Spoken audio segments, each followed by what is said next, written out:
Bueno, chicos, para acabar con la temática de la materia, nos hacía falta ver el algoritmo computacional Euler-Lagrange.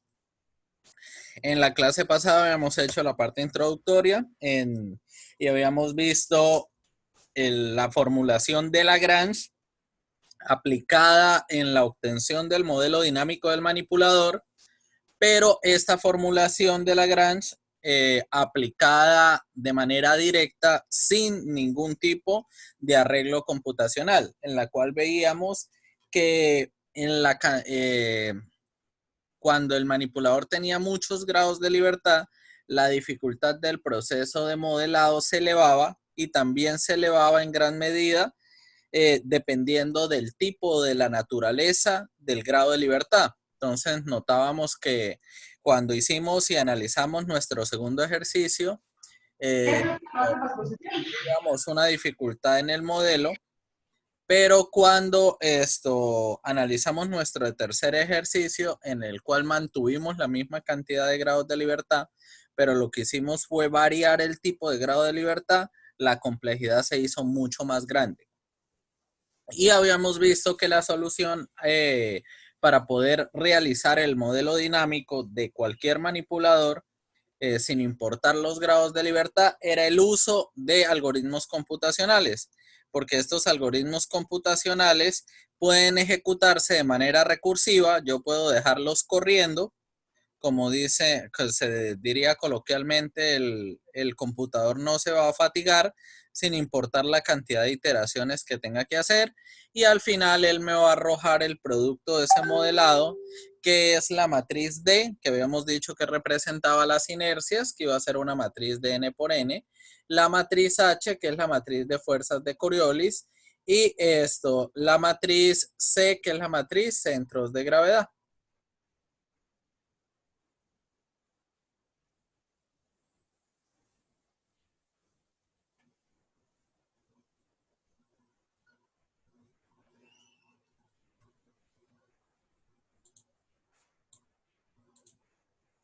Listo. Entonces, aprendamos con un ejemplo. Para aprender el método Lagrange-Euler, vamos a trabajar este ejemplo. Vamos a realizarlo sobre el mismo ejemplo que ya habíamos trabajado, con la diferencia de que esta vez lo vamos a analizar no acoplado a la pared, sino acoplado al piso. Hay unas premisas que deben cumplirse para yo poder aplicar este tipo de algoritmos. Primera premisa, o vayan anotando para que la tengan en cuenta. Primero, todas las longitudes morfológicas deben asumirse o son conocidas. Quiere decir que dentro del algoritmo deben estar programadas las distancias o deben estar ingresadas como constantes simbólicas, pero asumirlas como conocidas, no como variables. Quiere decir que todas las distancias del manipulador deben ser conocidas. En el caso de ustedes, que van a trabajar el algoritmo para cualquier para un manipulador en específico, en ese orden de ideas, deben solicitarse obviamente dichas distancias. Lo segundo que debe asumirse, esas distancias van a quedar involucradas dentro de los parámetros de H. Quiere decir que los parámetros de H, la tabla de parámetros de H, o debe solicitarse o debe insertarse al inicio del algoritmo. Ustedes van a trabajarlo para un algoritmo que sirva para póngale un tope de 6 grados de libertad para que no se compliquen tanto, pero en realidad el algoritmo se puede programar para cualquier tipo de manipulador. Quiere decir que dentro de los datos de entrada, nosotros debemos de tener del usuario la tabla de parámetros de H. También nosotros debemos asumir que ya conocemos toda la cinemática directa. Quiere decir que como ya se conoce, Ustedes simplemente dentro de su programa, obviamente, evalúan estos parámetros de H en la matriz estándar de Denavit-Hartenberg y crean A de 0 a 1, A de 1 a 2, A de 2 a 3, A de 3 a 4 y las multiplican para obtener la matriz de transformación total. ¿Qué quiere decir eso? Que ustedes no le van a solicitar al usuario que ingresen los parámetros de H. Obviamente no. Que ingrese, perdón, las matrices de cada sistema. Ustedes solo le van a pedir que ingrese la tabla de parámetros de H, porque ustedes saben que con solo la tabla ustedes ya pueden crear las matrices. ¿Hasta ahí todo claro? Sí, señor. Listo. Para que el algoritmo funcione, ustedes van a ingresar o lo primero que deben preguntar, aparte de los parámetros de H y demás, deben solicitar la cantidad de grados de libertad. Una vez preguntan el parámetro N es fundamental para todo. ¿Por qué? Porque de esa manera ustedes van a saber cuántos grados de libertad y cuántos de cada dato van a pedir. Por ejemplo, se supone que nosotros necesitamos el dato de la masa de la primera articulación, la masa de la segunda articulación y así sucesivamente. Quiere decir que en este caso, dependiendo de la cantidad de grados de libertad, yo voy a saber cuántas masas hay que utilizar. En este caso, las masas ustedes las van a trabajar de manera simbólica, como M1, M2, M3 y así sucesivamente. ¿Vale? Dentro de los datos de entrada, todos los centros de gravedad deben ser ingresados como coordenadas referidas al sistema de la articulación a la que pertenece. Me explico. Si yo estoy ingresando el centro de gravedad 1 y este centro de gravedad corresponde a la masa 1, él debe ser ingresado con respecto a las coordenadas del sistema 1. ¿Vale? Si yo estoy hablando del 2, la masa 2, esas coordenadas de ese centroide deben ser referidas con respecto al sistema 2. ¿Estamos claros?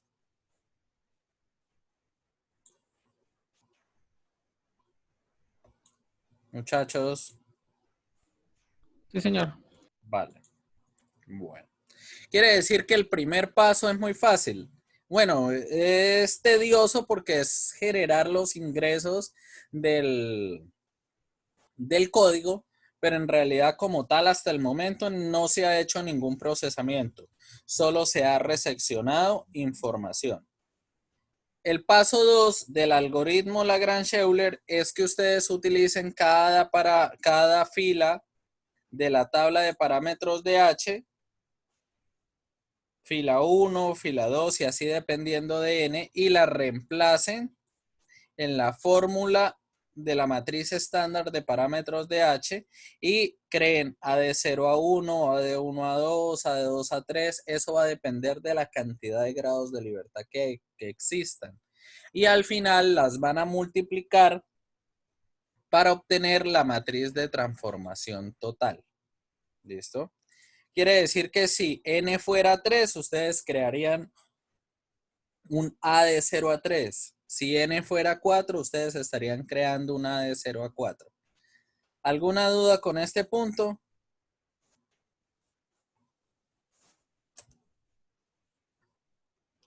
Muchachos.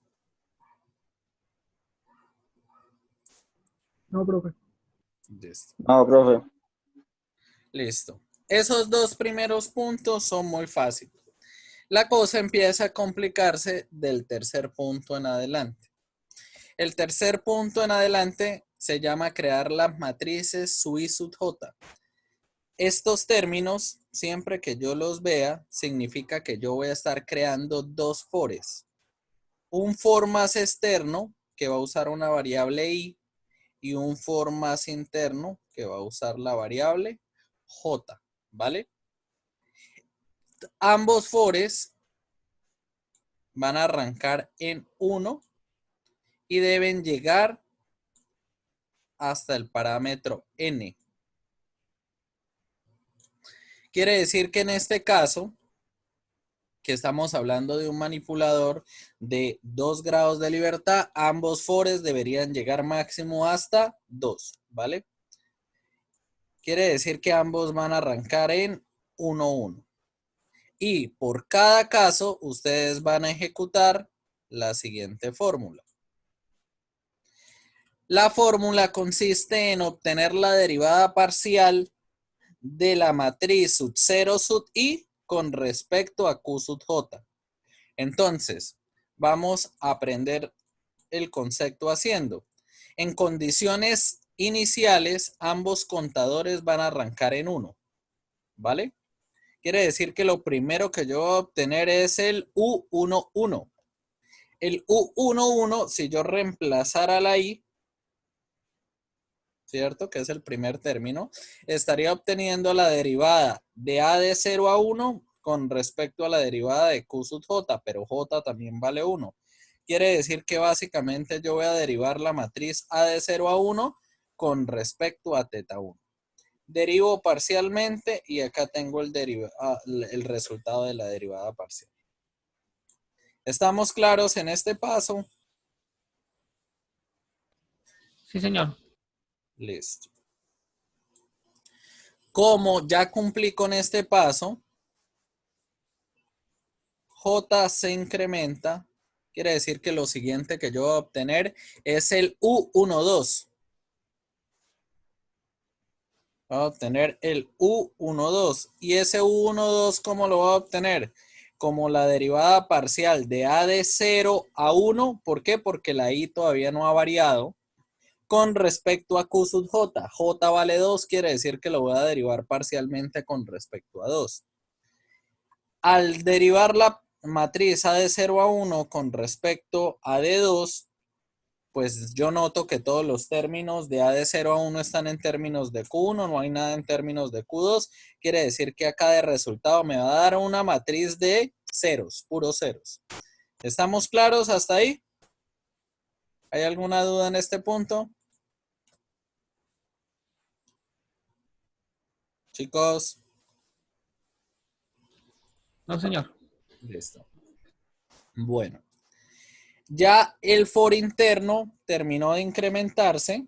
Él intentaría incrementarse, pero como solo llega hasta n, lo que va a hacer es que el for externo cambie y este se restablezca. Quiere decir que lo siguiente que vamos a obtener es el u de 2, 1. Ese u de 2, 1 va a obtener la derivada de a de 0 a i, pero i ahora vale 2. Quiere decir que voy a agarrar a de 0 a 2. A de 0 a 2. Aquí está. Y la derivo con respecto a Q sub J, pero J ahora vale 1, entonces la voy a derivar parcialmente con respecto a 1. Entonces literalmente agarro esa matriz y hago la derivada parcialmente con respecto a 1 y ese sería el resultado de U de 2, 1. ¿Entendido ahí? Sí, profe. Listo. J terminó su función y se incrementa y pasa a 2.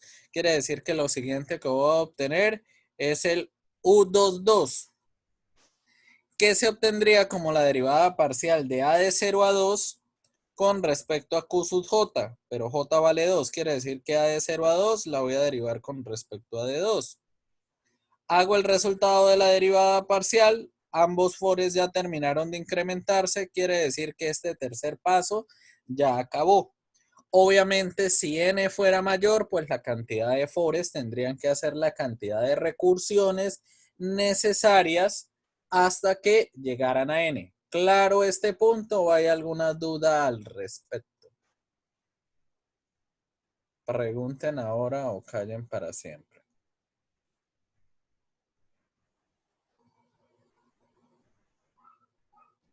No. Listo. El cuarto paso es muy similar, es parecido pero distinto. Al igual que en el caso anterior, vamos a crear unos U. En este caso se llaman los U sub I sub J sub K. Quiere decir que en este caso funciona de igual manera, con la diferencia de que en vez de ser 2 fores anidados, vamos a tener 3. Los 3 fores van a arrancar en 1 y deben llegar hasta n. En este caso, el n vale 2, quiere decir que todos se van a incrementar hasta 2. Y van a ejecutar en todos los casos esta fórmula. Van a ser las derivadas de los U sub I sub J con respecto a las derivadas de los Q sub K. Quiere decir que en este paso se utilizan los resultados del paso anterior. Quiere decir que es muy relevante que yo guarde los resultados del paso anterior porque esos resultados yo los voy a necesitar en el siguiente paso. ¿Estamos claros hasta ahí? Sí, profe. Listo. Entonces, literalmente en condiciones iniciales, los 3 fores arrancarían en 1. Quiere decir que lo primero que yo voy a obtener es el U triple 1, que se va a obtener como la derivada parcial de U11, porque tanto I como J valen 1. Y lo derivo parcialmente con respecto a Q sub K, que K también vale 1. Literalmente lo que yo estaría haciendo sería ir a buscar U de 1, que me dio esto.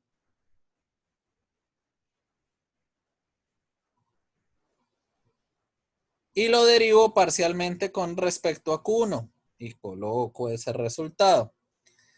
Obviamente se me terminó este for de ejecutar su acción. Este se incrementaría. Los demás todavía mantienen su valor. Quiere decir que lo siguiente que yo voy a obtener es el U112.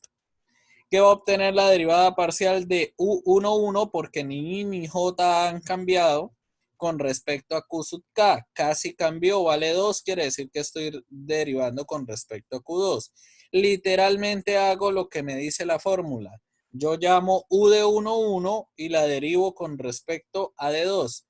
Como obviamente U de 1 no tiene términos en función de D2, pues todo va a dar una matriz de ceros. ¿Claro hasta ahí? Sí, profe. ¿Claro como el agua cristalina o claro como el agua del pantano? Este término quiere decir que él intentaría incrementarse, pero ya no puede, entonces va a causar que este se incremente y este se restablezca. Quiere decir que lo siguiente que vamos a obtener es el U121. El U121 va a agarrar literalmente el U12 y lo va a derivar con respecto a Q1. ¿Por qué? Porque la K se restableció y la K vale 1. ¿Vale? Pero si nos acordamos por allá, el U12 nos dio matriz de ceros. Acá coloco un solo cero para no llenar toda la diapositiva, pero ustedes saben que eso es una matriz de ceros. Matriz de ceros derivada parcialmente con respecto a teta 1 va a dar matriz de ceros. ¿Hay alguna duda ahí? No, señor. Listo. Se incrementa la K. Quiere decir que lo siguiente que literalmente se va a obtener es el U122, que se va a obtener como la derivada parcial de I sub J 12 con respecto a Q sub K, que vale 2, pero la matriz me dio ceros, derivada parcialmente con respecto a 2, me sigue dando ceros. Este ya cumplió su función, va a tratar de incrementarse, pero no puede. Este ya cumplió su función, va a tratar de incrementarse, pero ya no puede. Y van a causar que este se incremente y esto se restablezca. Quiere decir que literalmente lo siguiente que yo voy a obtener es el U211. ¿Ya me entendieron la lógica del punto? Sí, señor. Listo. Entonces, en este caso se estaría agarrando U sub I sub J y ahora vale 2, J vale 1, entonces literal agarra U de 2, 1 y la deriva con respecto a lo que diga Q sub K, que vale 1, entonces está derivando con respecto a teta 1. Literal agarra el resultado del U21 y lo derivó con respecto a Q1, dio el valor y se estaría incrementando el for más interno, que en este caso es K, y pasaría a ser 2. Quiere decir que lo siguiente que yo voy a obtener es U212, que literalmente estaría obteniendo el U21 porque I vale 2 y J vale 1 con respecto a Q sub K que vale 2. Entonces, literal, agarran U de 2,1 y lo derivan con respecto a Q2 y obtienen el resultado. Este ya terminó de incrementarse, quiere decir que este se va a restablecer, se va a incrementar, perdón, y este se va a restablecer. Quiere decir que lo siguiente que vamos a obtener es el U221. ¿Listo? Y literal, él va a agarrar el U22 porque tanto I como J valen 2 con respecto a Q sub K que vale 1. Aplicamos la derivada y se incrementaría este para obtener el último término que sería el U222. ¿Listo? Que literalmente estaría agarrando U de 22 y lo estaría derivando con respecto a Q2. ¿Por qué? Porque tanto I como J como K valen 2. En este caso el resultado va a dar ceros porque U de 22 está solo en términos de Q1. Al derivarla parcialmente con respecto a Q2, pues me va a dar el resultado una matriz de ceros. ¿Entendido este punto? Sí, señor.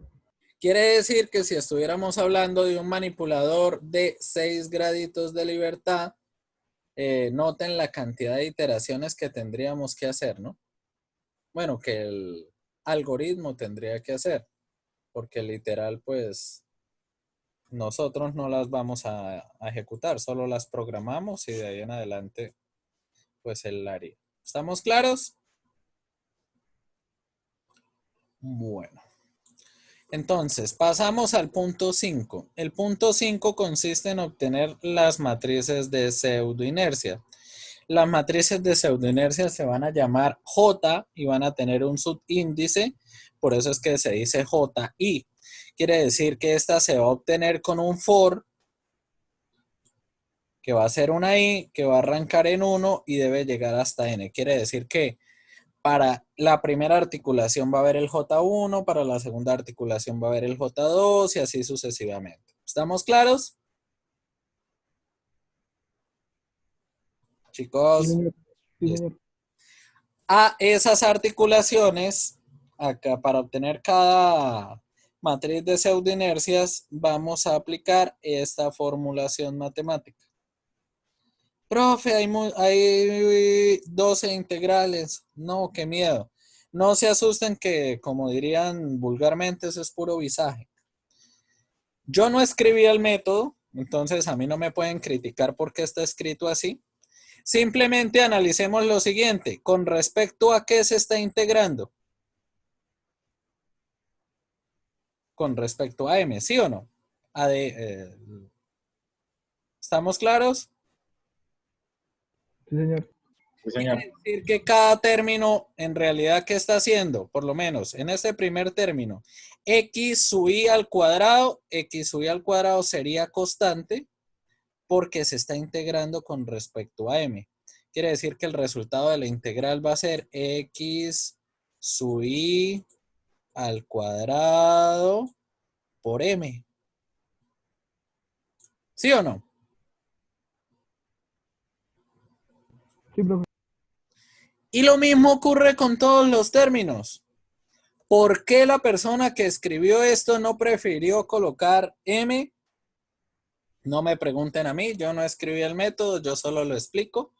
Simplemente, vuelvo y digo, es una cosa como para causar impresión. En realidad lo que hace es representar el contenido de dónde se sacan los valores de las inercias, pero no nos debemos dejar llevar por la formulación matemática. Quiere decir que yo en vez de programarlas con integrales, yo literalmente para no complicarme, yo las programo multiplicando por m. ¿Estamos claros? Sí, señor. Listo. Entonces, vamos a ser más concretos todavía. Vamos a hacerlo para la primera articulación. ¿Por qué? Porque no sabemos todavía ni qué es X1, qué es Y1 y qué es Z1. Pues X1, Y1 y Z1, X1, Y1 y Z1 son las coordenadas del centro de masa con respecto al sistema 1. Repito, ¿qué es lo que son X1, Y1 y Z1? Las coordenadas del centro de masa referido al sistema 1. Quiere decir que si este es el sistema 1 y este es el centro de masa, X1, ¿cuánto vale?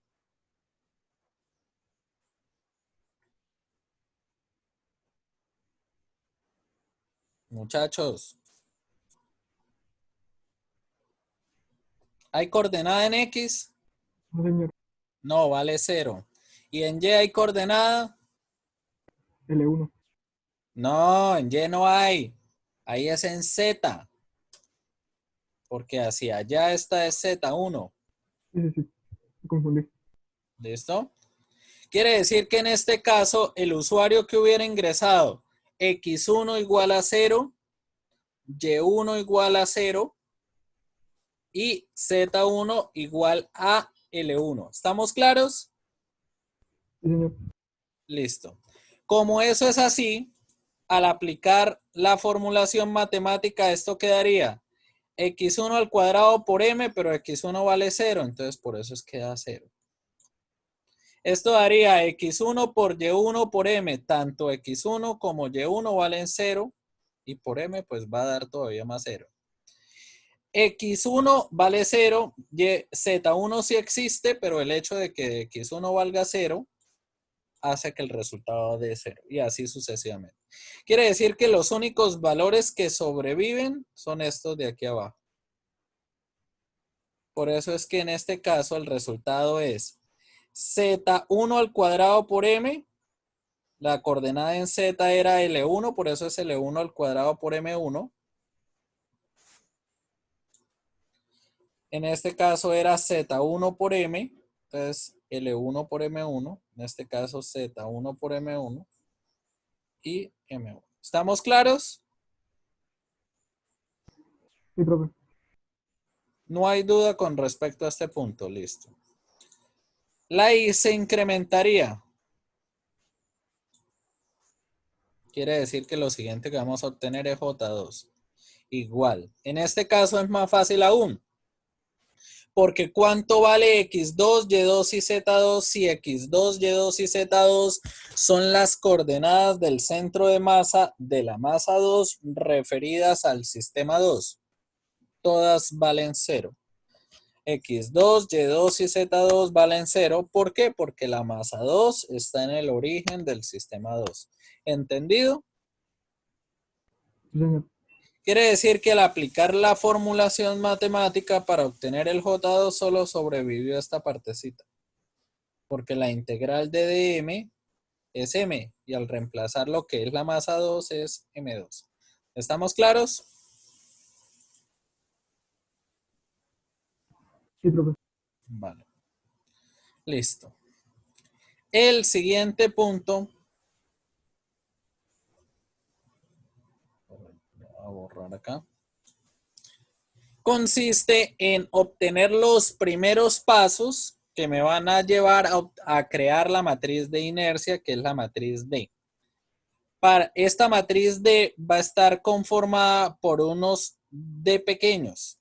Estos D pequeños se van a crear con esta fórmula matemática.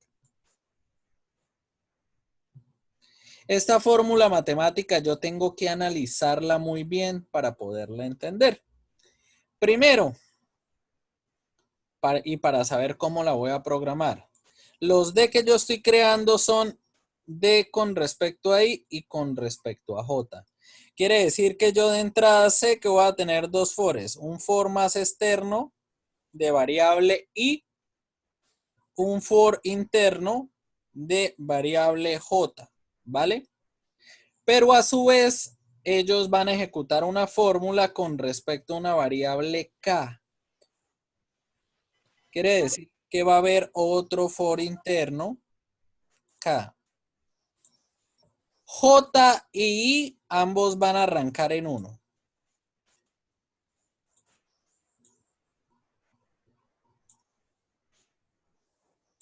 Y van a llegar hasta N. Eso solo aplica para I y para J. K también va a llegar para N, hasta N, pero el punto de partida de K siempre va a ser el valor máximo existente entre I y J. ¿Por qué? Porque K, ese va a ser el punto de partida, esa condición.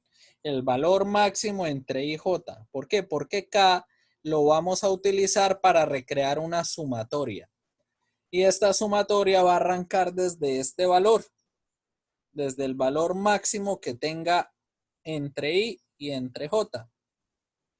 Y va a llegar hasta N, ¿vale? Esa sumatoria va a ejecutar la fórmula de la traza del resultado de esta multiplicación de matrices. ¿Listo? Quiere decir que a estas tres multiplicaciones de matriz, a esta multiplicación de estas tres matrices, al resultado que le dé, por eso es que está en paréntesis, yo le aplico la traza. ¿Alguien se acuerda en álgebra lineal cuál es la traza de una matriz?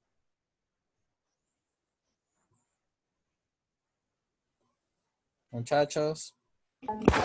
No, profe. No. La traza de una matriz es la suma de los términos de su diagonal. ¿Listo? La traza de una matriz es la suma de los términos de su diagonal. En MATLAB hay una función que hace eso, que se llama trace. Y ya, esa función le hace todo. Listo. Entonces, aprendamos con un ejemplo. Con este ejemplo.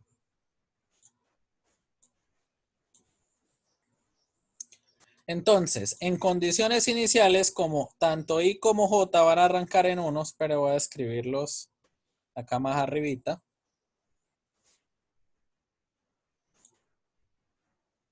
Y arranca en 1. J arranca en 1. Listo. Y K va a arrancar en primeras condiciones entre el valor máximo en que existe entre J y K. Como ambos valen 1, obviamente K va a arrancar en 1 también. ¿Listo? Quiere decir que lo primero que yo iría a obtener al aplicar esta fórmula sería el D11. ¿Por qué? Porque tanto I como J valen 1. De una sumatoria que entre 1 y 1 va a arrancar en 1 y va a llegar hasta 2. Si la sumatoria arranca en 1 y llega hasta 2, quiere decir que la sumatoria va a tener dos términos. De la traza D. Entonces, en este caso, como K es el for más interno, es el que va a variar dentro de la sumatoria. Por eso voy a reemplazar las variables que no son K. Es decir, voy a reemplazar el valor de J, voy a reemplazar el valor de I. Tanto J como I valen 1, entonces por eso los estoy anotando como 1. ¿Listo? Entonces, primera condición, cuando J vale 1, el primer término de la sumatoria sería hacer la multiplicación de U11. Entonces, de U11 por el J1 por el J1 por el U11 traspuesto, por el U11 traspuesto. ¿Listo? Quiere decir que el primer estado del for interno de K es el que me arrojó este término. ¿Listo? Y a ese término le tengo que sacar la traza. Cuando la K se incremente, va a valer 2. Me va a arrojar el siguiente término, U de 2, 1, U de 2, 1, de J2, de J2, de U de 2, 1, de U de 2, 1 traspuesto. Quiere decir que el segundo estado de K me va a dar el siguiente término. el resultado de esa multiplicación le calculo la traza. Entonces, en este caso, D de 1, 1 sería igual a la traza resultado de esta multiplicación que me dio todo esto, más la traza de esta segunda multiplicación que me da todo esto. Como la traza es la suma de este término más este término más este término más este término, pues aquí está. Y la segunda traza es la suma de este término más este término más este término más este término más este término. ¿Listo? Con la diferencia de que aquí noto que puedo factorizar términos y aplico una identidad trigonométrica. Esto se vuelve 1 y reducido quedó así. ¿Listo? ¿Estamos claros de dónde salió todo? Señor. Listo. En MATLAB usted tiene que decirle que le haga la reducción, ¿no? Después del cálculo de la traza usted tiene que colocarle reduce para que le haga la factorización, porque si no, MATLAB no le factoriza. Recuerden que MATLAB es un programa que él no hace si usted no le dice lo que tiene que hacer. Listo, en este caso ya obtuvimos el D11. ¿Por qué? Porque K ya llegó a su tope, ya se va a caer la llamada. Vamos a dejar ahí y esperan 10 minuticos que me cree el video y entramos a la otra sesión, ¿vale?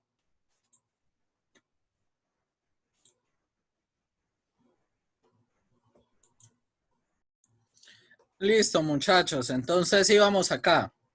Íbamos en J igual a 1, perdón, en I igual a 1, J igual a 1 y K ya había tenido sus dos incrementos para ejecutar ambos términos de la sumatoria. Quiere decir que en este caso que K ya cumplió su función, lo siguiente que ocurriría sería que J varíe y retome un nuevo valor. Quiere decir que lo siguiente que obtendríamos sería el D12. Al aplicar la fórmula, vamos a obtener el D12. En este caso, como K debe tomar el valor mayor que exista entre I y J, I vale 1, J vale 2. Quiere decir que ¿qué valor va a tener J? Perdón, K va a tener el valor de 2. Como debe arrancar en 2 y llegar hasta N, que también vale 2, quiere decir que la sumatoria, ¿cuántos términos va a tener? Solamente un único término, ¿sí o no? Chicos. Sí, señor. Listo. Quiere decir que si yo reemplazara todos los términos, igual que hicimos en el caso anterior, reemplazo los valores de J y de I, donde J vale 2 y I vale 1. En este caso, al reemplazar el único valor que va a tener K, el único término que voy a obtener es este, multiplicaría las matrices y al resultado de esa matriz le saco la traza. ¿Qué es lo que es la traza? Este término más este término más este término más este término. En este caso, al ejecutar la traza, el resultado se anula. Esto es una coincidencia para este manipulador, pero eso no necesariamente tiene que ocurrir en todos. ¿Estamos claros en este paso? Sí, señor. Listo. Quiere decir que si lo siguiéramos ejecutando, lo siguiente que haríamos es K ya cumplió su función, J también. Lo siguiente que va a ocurrir es incrementarse I. J se va a restablecer y K va a asumir el valor mayor entre 2 y 1, que va a ser 2. Quiere decir que la otra sumatoria también va a tener un único término. Y lo siguiente que yo voy a estar obteniendo es el de 2, 1. Si hiciera igual reemplazo que en los casos anteriores, en el cual I y J, I vale 2, J vale 1 y K vale 2 respectivamente, yo reemplazaría los términos Hago la multiplicación y ejecuto la traza. En este caso, esta traza, al hacer la suma, también se anula. Es una coincidencia, no necesariamente tiene que dar así en todos los casos. Quiere decir que lo siguiente que ocurriría es que K ya cumplió su función, se incrementaría J y lo siguiente que yo voy a obtener es el de 2, 2. Como K va a tomar el máximo valor entre I y J y ambas valen 2, quiere decir que J va a arrancar en 2. Borrar esto. Al igual que en el caso anterior, yo ejecuto la actualización de valores y obtengo la traza. ¿Listo? En este caso, al factorizar, ejecuto una identidad trigonométrica y la puedo resumir de esta manera. Quiere decir que ya todos se incrementaron. Ya terminé de ejecutar este punto. El siguiente paso para completar este punto, valga la redundancia, es agarrar los valores y darle su significado en coordenadas dentro de la matriz D. Uy, profe, ¿qué significa eso? Me dejó loco. Me explico. Si usted obtuvo el D11, el D11 significa que va en la fila 1, columna 1 de la matriz D. El D12 significa que va en la fila 1, columna 2 de la matriz D. El D21 significa que va en la columna 2, en la fila 2, columna 1 de la matriz D. Y D22, fila 2, columna 2 de la matriz D. ¿Entendido? Sí, señor.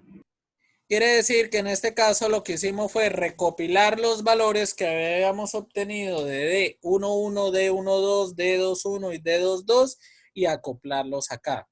Quiere decir que si mi manipulador fuera de 3 grados de libertad, D me hubiera dado 9 términos. Si fuera de 4 grados de libertad, me hubiera dado 16 términos y así sucesivamente. ¿Estamos claros? Sí, señor. Vale. El siguiente paso es exactamente igual. Quiere decir que si entendieron este, van a entender este. Vamos a hacer algo muy similar, pero en este caso vamos a utilizar los U de 3 valores. Quiere decir que en este caso vamos a crear unos términos que se van a llamar los H sub I sub K sub M.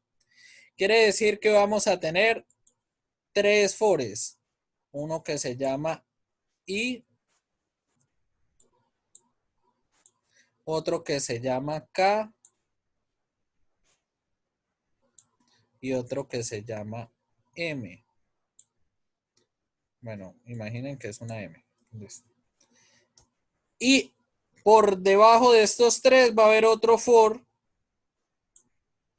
que se va a llamar J. J. M. K. Y coinciden en que van a arrancar en 1.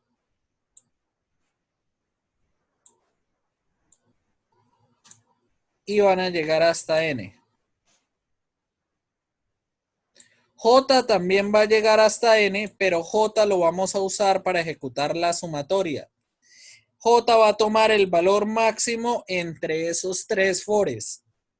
Quiere decir que en condiciones iniciales J también va a arrancar en 1, pero su valor inicial como for interno va a estar variando dependiendo de los valores que tengan I, K y M.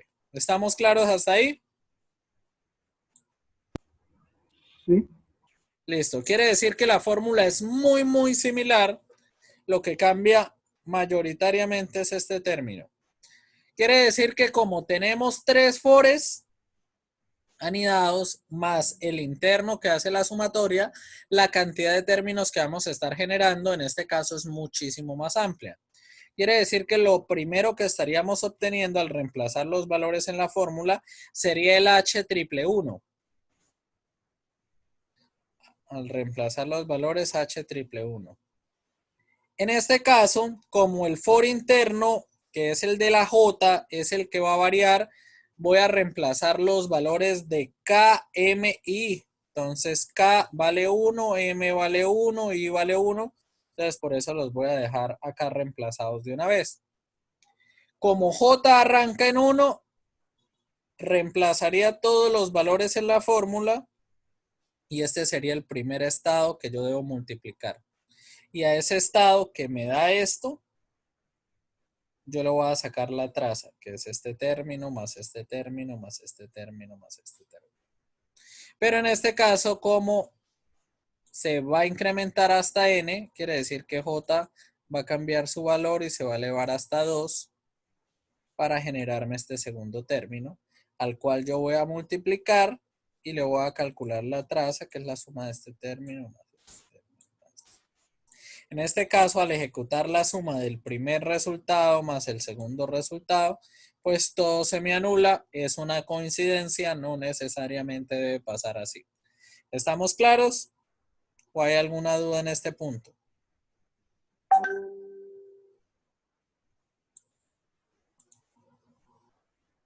Chicos, No, está claro. ¿no está claro o sí está claro? Sí, está claro. Ah, bueno. Listo. Quiere decir que ya el J cumplió su función. Lo siguiente que sería incrementarse este. Quiere decir que lo siguiente que vamos a obtener es el H112. En este caso, como J debe tomar el valor mayor entre I, K y M, J arrancaría en 2. Como arranca en 2 y llega hasta N y N también vale 2, quiere decir que la siguiente solo va a tener un único término. Y al igual que en los casos anteriores, pues simplemente reemplazan los valores, multiplican, calculan la traza y ese sería el resultado de ese término. Ya J y M cumplieron su función, este se incrementaría, este bajaría. J va a mantener valor porque él va a agarrar el valor máximo y como aquí hay algo que vale 2, pues va a seguir valiendo 2. Quiere decir que lo siguiente que vamos a obtener es el H121. H121. Reemplazamos los valores, a los valores le obtenemos la traza y este es el resultado. J ya cumplió su función, M se incrementaría, quiere decir que lo siguiente que voy a obtener es el H122. ¿Listo? Reemplazo los valores porque J no va a cambiar porque como hay varios 2, ese es el valor máximo. Reemplazo los valores, en este caso uno de las matrices da 0, quiere decir que al multiplicarse por todo, pues todo va a dar 0, la traza va a dar 0. K ya cumplió su función, M ya cumplió su función, J ya cumplió su función, M ya cumplió su función, K ya cumplió su función, se empezaría a incrementar, es la I. Y los demás se restablecen. Quiere decir que lo siguiente que voy a obtener es el H211. J va a asumir el valor máximo entre I, K y M. Como hay un 2, sigue valiendo 2. Reemplazamos los valores. Bueno, ya me entendieron, ¿cierto? Sí. Listo. Sí, señor. Y así harían todos los incrementos. Hasta llegar al H22. Pero este punto no acaba hasta que usted use estos valores en el siguiente punto. Cualquiera pensaría que vamos a usar estos H para armar la matriz de Coriolis. No, estos H del punto 7 son el insumo del punto 8. Quiere decir que estos H que acabo de crear en el punto 7 yo debo almacenarlos.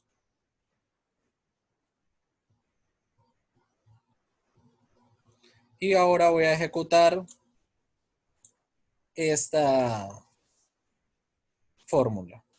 ¿Que cómo la debo ejecutar? Voy a obtener los h sub i. Quiere decir que voy a tener un for por variable i que va a arrancar en 1. Y otros dos fores que se llaman k, que me va a ejecutar la sumatoria externa, esta que está acá, y también va a arrancar en 1. ¿Por qué? Porque en este caso la sumatoria sí dice que arranca en 1 y llega hasta n. Y otro for m que también arranca en 1 y llega hasta n. ¿Listo? Quiere decir que estos fores sí no van a depender del valor máximo entrenado. Y a esos fores les voy a calcular la sumatoria de la sumatoria usando los términos del punto 7 y les voy a acompañar de las derivadas parciales. Estas derivadas parciales las voy a ubicar de manera simbólica. Quiere decir que no es que yo esté haciendo otra cosa, sino yo agrego esa derivada, esas dos derivadas de manera simbólica. Vamos a aprender con un ejemplo. Entonces, quiere decir que lo primero que yo obtendría sería el H1. ¿Listo? El H1 me estaría teniendo la sumatoria de la sumatoria de una K que empieza en 1 y llega hasta 2 y de una M que empieza en 1 y llega hasta 2 de todos estos términos donde yo ya reemplacé el valor de I. ¿Listo? ¿Por qué? Porque sé que I no va a variar dentro de las sumatorias. ¿Vale? Cuando esté ejecutando el primer for, que es el de la M, M va a valer 1. Cuando reemplace M en 1 y K va a valer 1, quiere decir que el primer término que voy a estar ejecutando es el H111. H111. Por la derivada de Q sub K. El primer término es Q y, la derivada de el término que me indique la K. La K va en 1, entonces coloco teta 1'. En ese caso, para que ustedes no se compliquen simbólicamente, todos úsenlos como Q. Q', Q2', Q3' y así. ¿Listo? Multiplicado por Q sub M', pero M también vale 1. Este término me estaría reflejando el término de, que obtuve a partir del primer cambio del for de M. Cuando M se incremente, me generaría el segundo término. ¿Listo? ¿Por qué? Porque estaría reemplazando H1, K todavía vale 1 y M ahora vale 2. Entonces H112 de la derivada del valor que tenga K. K todavía vale 1, entonces sería por teta 1', por QM. M sí vale 2, entonces por D2'. ¿Estamos claros? Bueno, Listo. Acá M ya cumplió su valor. Quiere decir que K va a cambiar y va a valer 2 y este se restablece. Quiere decir que lo siguiente que yo obtendría sería en las sumatorias de H1, K vale 2 y M vale 1. H1, 2, 1. Que es este término que tengo acá. Por la derivada de Q sub K. K vale 2, entonces por eso es que hay un D2' acá. Por la derivada con respecto a M. M vale 1, por eso es que acá hay un teta 1'. Este se incrementaría. ¿Listo? Y el siguiente término que estaría obteniendo es el H122. Como K y M valen 2, entonces por eso es que está así. ¿Estamos claros? bueno, Listo. Todo este término debo tener en cuenta que está multiplicando estos valores, que se supone que usted los tiene guardados del punto 7. ¿Vale? En este caso del punto 7, este primer término H11 me dio 0. El otro término sí existía, el otro término sí existía y este H122 también me dio 0. Quiere decir que al ejecutar la suma me da esto. ¿Listo?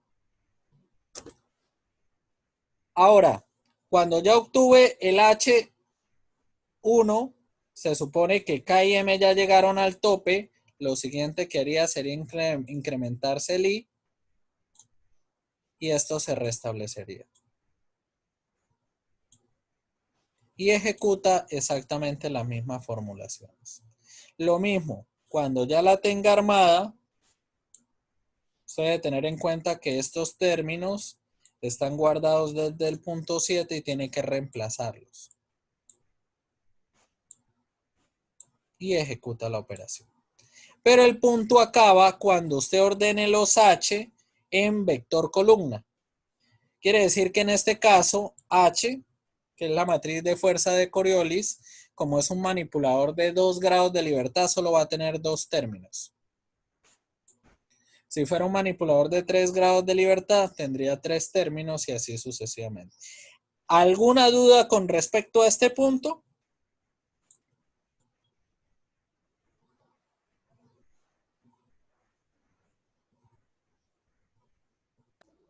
No. Listo, chicos. Listo. Este requiere 2 variables, el I, y requiere otra variable que se llame J. I va a arrancar en 1 y J también va a arrancar en 1. J va a ser un for que voy a usar para usar la sumatoria.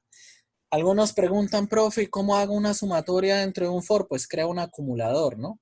Crea una variable que arranca en 0 y la usa para sumar internamente dentro del for, ¿no? Porque me imagino que ustedes eso lo saben, ¿no? Listo. Para ejecutar esta fórmula voy a obtener los C sub I. Como I arranque en 1 y va a llegar hasta N, quiere decir que se van a crear tantos C como tantos grados de libertad hayan. Quiere decir que en este caso, para este ejercicio, va a haber C1 y va a haber C2. Si el manipulador fuera de 3 grados de libertad, habría C1, C2 y C3. Y así sucesivamente. ¿El qué insumos necesito yo para ejecutar esta fórmula?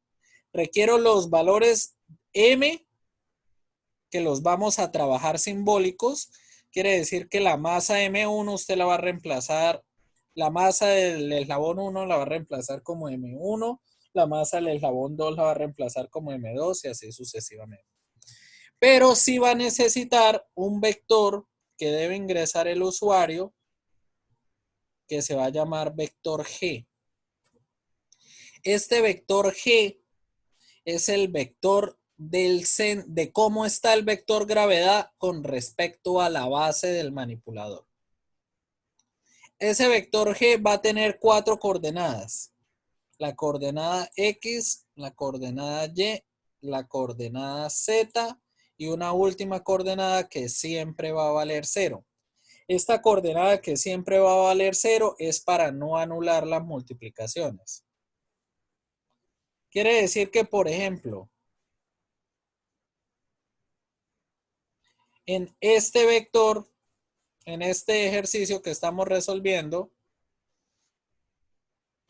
si este es el piso,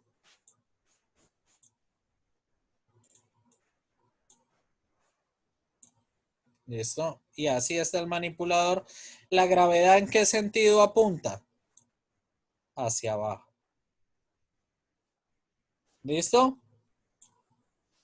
Miramos el sistema de la base. ¿Qué coordenadas tendría ese vector G?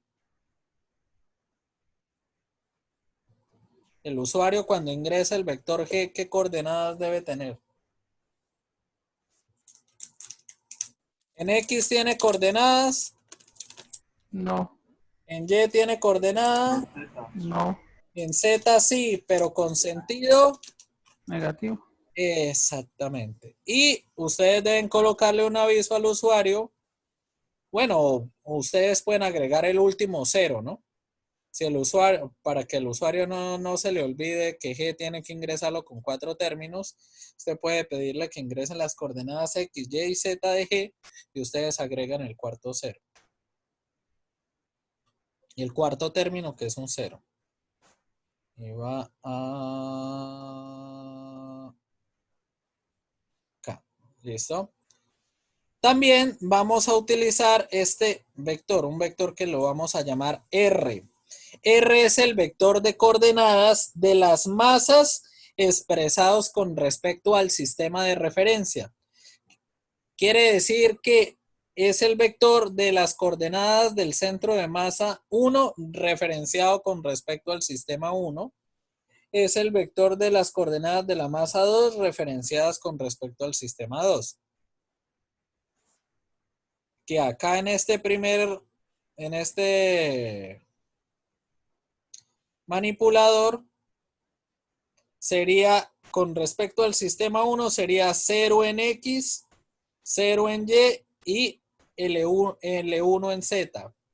Y para el sistema 2 sería triple 0 porque la masa 2 está en el origen del sistema 2. ¿Entendido? Sí, señor.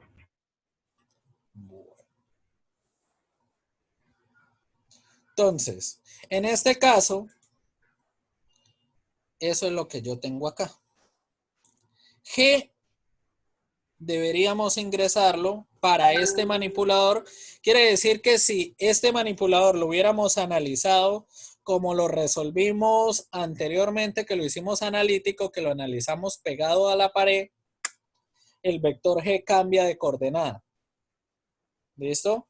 Quiere decir que el vector G el que lo sabe ingresar es el usuario porque el usuario es el que ve el manipulador. En este caso lo ingresaríamos como 0, 0 menos G. El primero sería 0, 0, esto es L1, acá me hizo falta un unito. Y el segundo sería 0, 0. Para que los vectores R puedan multiplicarse, siempre le vamos a agregar un cuarto término. Y ese cuarto término va a ser unos 1. ¿Estamos claros de dónde salió esos unos? Señor. Listo. Menos mal andan inteligentísimos hoy. Listo. Quiere decir que cuando iba a la G1, yo lo que haría sería ejecutar la sumatoria y voy a reemplazar acá los términos. Entonces estaría obteniendo para cuando J valga 1 el menos M1 por G del U sub I sub J sub I. J vale 1, I vale 1. Entonces sería el U1, 1 del R sub J de 1, 1. J se incrementaría para agarrar el segundo término. Este sería el primer término.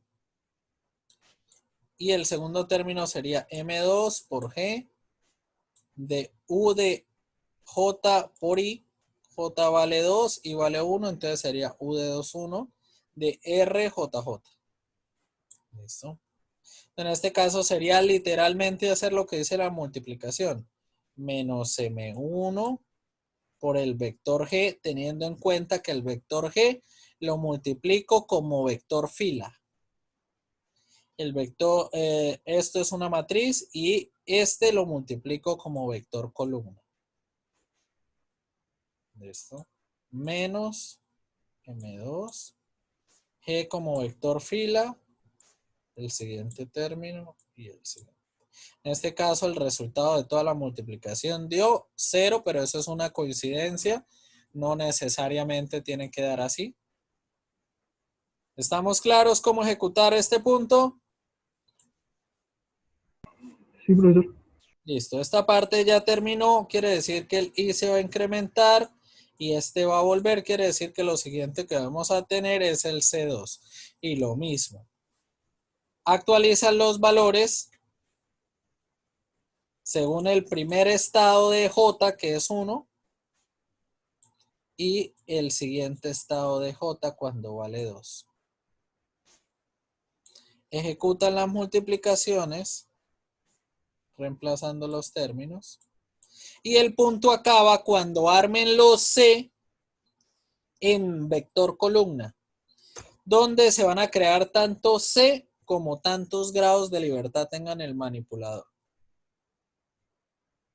C1, C2, ¿listo? ¿Estamos claros? Sí, señor. Listo. Acá ya creamos C, H y D. Ya tenemos las tres matrices. El 10º paso va a depender de una pregunta que usted tuvo que haber hecho en la apenas ingresaron los datos del manipulador. Usted debió haber preguntado articulación por articulación si era rotacional o prismática. Profe, ¿para qué hacemos esa pregunta? Porque el siguiente paso es que usted ubique las matrices y establezca cuál le toca torque y cuál le toca fuerza. Entonces, ustedes saben que a las que hayan contestado que es rotacional, usted debe colocar que es un torque, y si contestó que era prismática, debe colocar que es una fuerza. ¿Estamos claros?